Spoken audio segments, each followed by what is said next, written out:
तर नाश्ता केल्यावर आम्ही ठरवलं चला आपण पुष्पा 2 मूव्ही पाहायला जाऊया. तर मी पटापटा आवरायला घेतलं. बघू शकता शिवायचं आवरून झालं होतं. शिवाय खेळत होतं माझ्या शेजारी. तर मी पटापटा केस वगैरे विंचरले, सगळं हे झालं. बघा माझे केस किती गळत आहेत, खूपच जास्त गळत आहेत. पटकन मी केस बांधून घेतले, मग इयरिंग्स वगैरे घातले.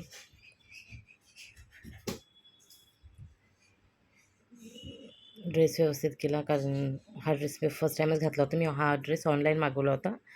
तर एक खूप छान म्हणून एक वेबसाईट आहे, तिथून मला हा ड्रेस छान भेटला. आमचं सगळं आवरून झालं, आम्ही घराच्या बाहेर निघत होतो.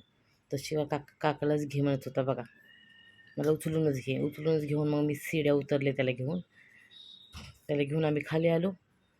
तर हा काही थांबवे ना ह्याला. त्याने गाडी बघितली की लगेच पळत सुटला गाडीकडे. त्याला खूप मज्जा येते गाडीवर जायचं म्हटल्यावर बाहेर.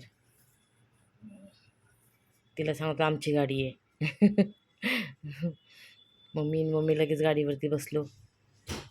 आम्ही मूव्ही थिएटरमध्ये पोचलो. तर मम्मी लिफ्टने येत होती आणि मी ते पायऱ्यांवरतून आले होते, ज्या पायऱ्या स्लायडिंगवाल्या असतात त्याच्यावरून आले होते. मम्मी लिफ्टने आली. मग आम्ही गेलो. पॉपकॉर्न वगैरे आम्ही आधीच कॉम्बोमध्ये घेतले तिकीटमध्ये. मूव्ही तिकीट काढलेलं होतं मी ऑनलाईनच, त्यामुळे आम्ही लगेच तिकीट दाखवून पॉपकॉर्न घेऊन आतमध्ये गेलो मूव्ही बघायला. मूव्ही झाल्यानंतर तिथलं मी हे पण काढले, फोटो पण काढले. मग तिथून इथं आम्ही मॅगडीमध्ये गेलो. मम्मीचे डोळे तपासायला गेले. त्यानंतर आम्ही चहा पिलो. शिवायचं क्रिसमस ट्रीजवळ फोटो पण काढले. येवले